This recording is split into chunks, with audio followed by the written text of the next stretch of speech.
les plans du prince Charles de quitter la vie royale ont été arrêtés par la reine-mère, selon un auteur royal. Mercredi, le prince Charles a accueilli des invités à une garden party au palais de Holyrood House. Aux côtés de la reine, de la princesse Anne, du prince Édouard et de Sophie, comtesse de Wessex, le prince de Galles est en voyage en Écosse pour marquer la semaine annuelle de Holyrood, qui a lieu entre fin juin et début juillet.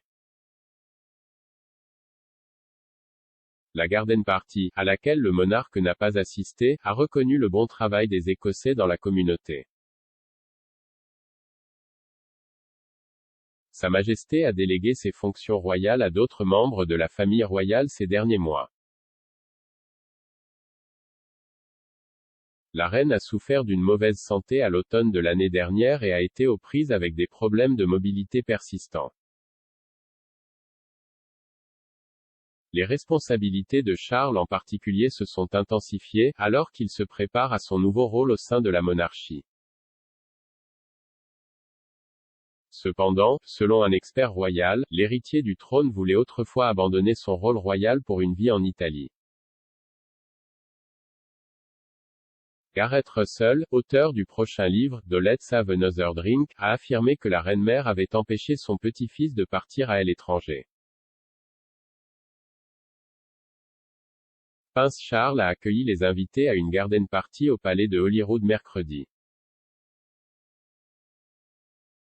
Aux côtés de la reine, de la princesse Anne, du prince Édouard et de Sophie, comtesse de Wessex, le prince de Galles est en voyage en Écosse pour marquer la semaine annuelle de Holyrood, qui a lieu entre fin juin et début juillet. La garden party, à laquelle le monarque n'a pas assisté, a reconnu le bon travail des Écossais dans la communauté. Sa Majesté a délégué ses fonctions royales à d'autres membres de la famille royale ces derniers mois. La reine a souffert d'une mauvaise santé à l'automne de l'année dernière et a été aux prises avec des problèmes de mobilité persistants. Les responsabilités de Charles en particulier se sont intensifiées, alors qu'il se prépare à son nouveau rôle au sein de la monarchie. Cependant, selon un expert royal, l'héritier du trône voulait autrefois abandonner son rôle royal pour une vie en Italie. Gareth Russell, auteur du prochain livre, de Let's Have Another Drink, a affirmé que la reine-mère avait empêché son petit-fils de partir à l'étranger. Il a déclaré à l'épisode de la semaine dernière du podcast 2D4 Daily, la reine-mère, à un moment donné, entendu que le prince Charles envisageait d'aller vivre en Italie au début des années 90, car il avait vraiment du mal avec la presse.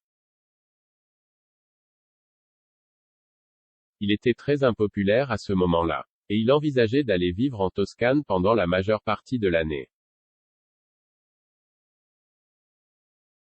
Et la reine-mère, qui n'a jamais parlé de Wallis Simpson et d'Édouard VIII, a invité Charles à dîner et elle a tout d'un coup commencé à parler de son grand-oncle et de sa grande-tante. Et la façon dont elle l'a formulé, il est devenu très clair pour Charles qu'elle lui disait, ne quitte pas ce pays. La reine-mère n'est jamais allée en ligne droite. Elle a en quelque sorte tissé son propos. À l'époque, Charles s'était séparé de sa première épouse, Diana, princesse de Galles, suite à une période tumultueuse dans leur relation. Charles et Diana s'étaient engagés dans des relations extra-conjugales et des rapports avaient émergé dans la sphère publique. La relation du prince de Galles avec Camilla Parker Bowles avait été révélée après coup d'enregistrement d'un appel téléphonique intime, surnommé « Camilla Gate », et était divulguée dans la presse. Charles et Camilla ont fait face à une vague de critiques de la part du public et des médias, l'actuelle duchesse de Cornouailles étant souvent blâmée pour l'échec du mariage du prince et de la princesse de Galles. C'est cette attention négative dans la presse qui a contribué au désir de Charles de quitter le Royaume-Uni.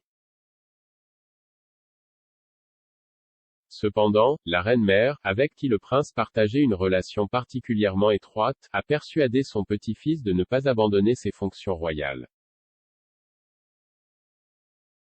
Le prince de Galles a révélé le lien étroit qu'il partageait avec sa grand-mère en 2002 lors d'un éloge funèbre. Il a dit, elle était, tout simplement, la grand-mère la plus magique que vous puissiez avoir.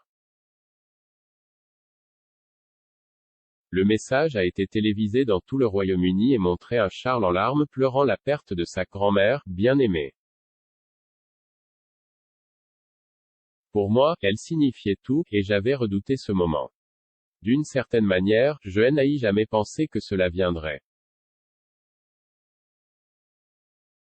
Elle semblait glorieusement imparable. La relation entre Charles et la reine-mère est devenue particulièrement étroite après l'avènement de la reine Élisabeth II en 1952. Le prince avait 4 ans à l'époque et les responsabilités de sa mère en tant que monarque ont rapidement pris le relais de son rôle de mère, ce qui signifie que la reine-mère s'occupait souvent de Charles et de sa sœur cadette, Anne. Le biographe de la reine-mère, Hugo Vickers, a déclaré « Vous devez vous rappeler que lorsque la reine était en voyage dans le Commonwealth de novembre 1953 à mai 1954, la reine-mère était vraiment la tutrice du prince Charles et de la princesse Anne. Ils étaient très jeunes à l'époque et ils partageaient les week-ends au Royal Lodge de Windsor et ils passaient ensemble de longues vacances de Noël à Sandringham. Je pense que c'est à ce moment-là que le prince Charles en particulier s'est lié avec sa grand-mère.